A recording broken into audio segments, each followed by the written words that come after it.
جوڑ پیدا کرنے کے لیے یہ ضروری ہے کہ ہم اپنی زبان کو سنبھالیں. سنبھالنے کیا مطلب ہے؟ جو بات دل میں آئی ہے ہر بات ہم اپنی زبان پہ نہ لائیں. پہلے سوچیں کہ اس کو زبان پہ لانے سے جوڑ پیدا ہوگا یا توڑ پیدا ہوگا.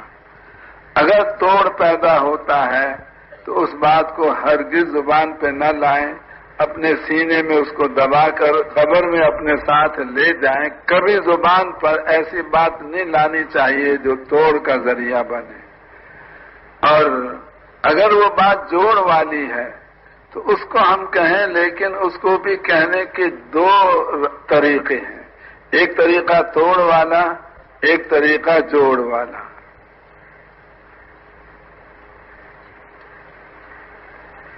مثلا ایک آدمی کو ہم یوں کہتے ہیں کہ آپ کے والد محترم تشریف لائے ہیں، آپ باہر آ کے ان کو ملیں. تو یہ ٹوٹا ہوا آدمی بھی اس عنوان سے ہمارے ساتھ جڑ جائے گا. اور یہ بھی ہم کہہ سکتے ہیں کہ آپ کی والدہ کے خاوند آئے ہیں، آپ کی اماں جان کے خاوند آئے ہیں، یہ بھی ہم کہہ سکتے ہیں، کیونکہ باپ جو ہوتا ہے وہ ماں کا خاوند ہوتا ہے.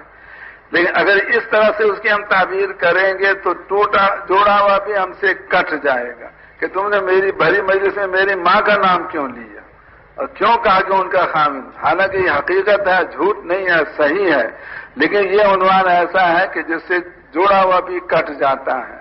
تو آج ہم لوگ یعنی صحیح بات کو کہتے ہیں مگر ایسے انداز سے کہتے ہیں جس سے توڑ پیدا ہو جاتا ہے.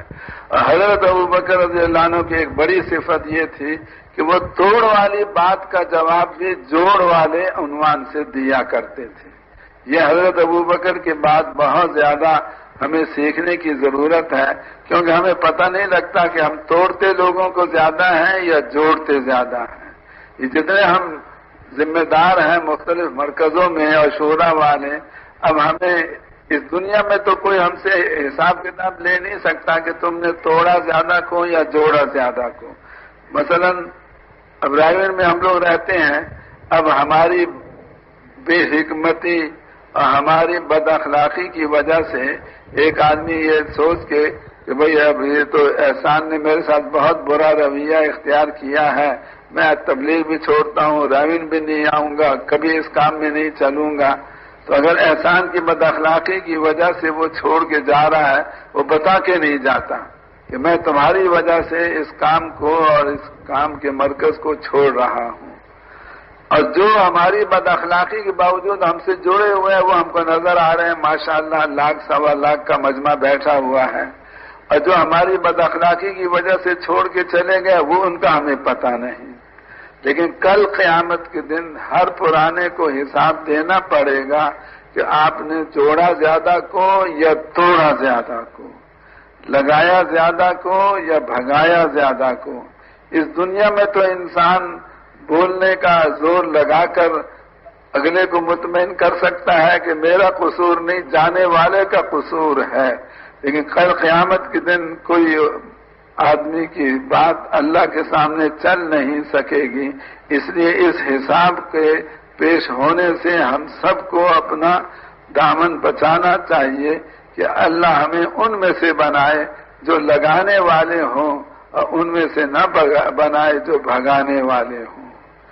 اب حضرت ابوبکر کے پاس دو صحابی آئے کہ رسول پاک علیہ الصلوۃ والسلام نے ہمیں زمین دی تھی، آپ حضور کے خلیفہ ہو، آپ بھی ہمیں زمین دو. تو حضرت ابوبکر نے ساتھی جتنے موجود تھے ان سے مشورہ کیا، سب نے کہا کہ دے دو. تو چنانچہ پرچہ بنا کے لکھ دیا فلاں زمین ہم نے فلاں دو مسلمان صحابی کو دے دی. اور فرمایا کہ حضرت عمر ہماری اس مجلس میں نہیں ہے، لہذا چلے جاؤ لے کر پرچہ اور ان سے کہو وہ بھی گواہی اس پہ اپنی ڈال دے. اب وہ گئے، حضرت عمر نے پڑھا، پڑھتے حضرت عمر کو آ گیا غصہ اور فرمایا حضور نے تمہیں دیا تھا کیونکہ اس زمانے میں اسلام کمزور تھا، آج اسلام طاقتور ہو چکا، تمہیں دینے کی کوئی ضرورت نہیں ہے. اور تھوکا اس پرچے پر، پھینک دیا زمین پر، لے جاؤ اپنا پرچہ. اب وہ دونوں حیران کہ امیر وہ ہیں، امیر کے پرچے کو مامور ایسے تھوک کے نیچے پھینک رہا ہے، وہ دونوں پرچہ اٹھا کے حضرت ابو بکر کے پاس پہنچے اور ان سے سوال وہ کیا جس سے توڑ پیدا ہو جائے حضرت ابو بکر حضرت عمر میں۔ یہ پوچھا کہ اے ابو بکر آپ بتائیں آپ حضور کے خلیفہ ہیں یا عمر؟ اب اس کا بظاہر جواب کیا بنتا ہے کہ میں خلیفہ ہوں رسول پاک علیہ السلام کا۔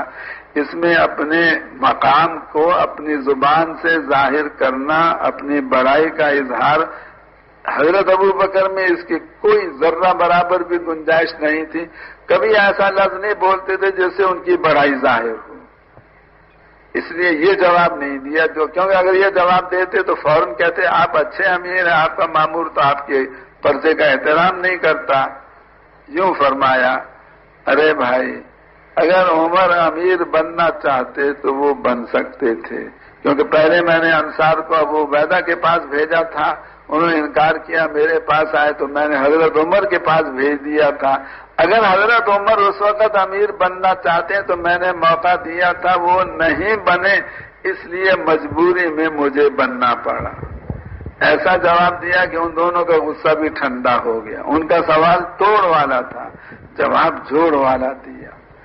اور پھر حضرت عمر پیچھے سے پہنچ گئے غصے میں بھرے ہوئے اور یوں فرما رہے ہیں کہ اے ابو بکر یہ زمین آپ کی ہے یا مسلمانوں کی؟ نہ بھائی میری نہیں ہے، مسلمانوں کی ہے۔ تو آپ نے مشورے کے بغیر کیسے دے دی؟ اب اس کا جواب حضرت ابو بکر کے پاس ہے کہ سارے مسلمانوں سے ایسے مسئلے میں مشورہ کرنا ممکن نہیں، جتنے میرے پاس تھے ان سے میں نے مشورہ کر لیا تھا، سب نے کہا تھا تو آپ تھے نہیں، آپ کے پاس میں نے پرچہ بھیج دیا۔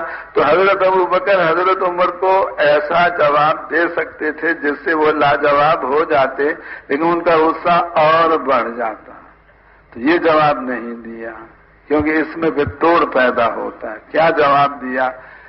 اے عمر میں نے اسی لیے آپ سے کہا تھا کہ آپ خلیفہ بن جاؤ، میں کمزور ہوں، لوگوں سے دب جاتا ہوں، آپ طاقتور ہو، آپ لوگوں سے نہیں دبتے۔ تو ایسا جواب دیا کہ جس سے حضرت عمر کا بھی غصہ ٹھنڈا ہو گیا۔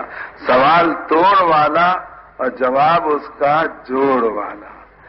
آج امت کے بے شمار ٹکڑے ہو چکے ہیں اور جو امت کو تقسیم کرتا ہے، کچھ کو اپنا سمجھتا ہے، کچھ کو غیر سمجھتا ہے، وہ رسول پاک علیہ السلام اور صحابہ کی محنت پر پانی پھیرتا ہے اور امت پنے کو وہ ذبح کرتا ہے۔ اس لیے اللہ ہمیں ان میں سے نہ بنائے جو امت میں توڑ پیدا کرنے والے، اللہ ہمیں ان میں سے بنائے جو امت میں جوڑ پیدا کرنے والے ہوں۔ کیوں بھائی یہ صفت اپنے اندر پیدا کریں گے نا انشاءاللہ۔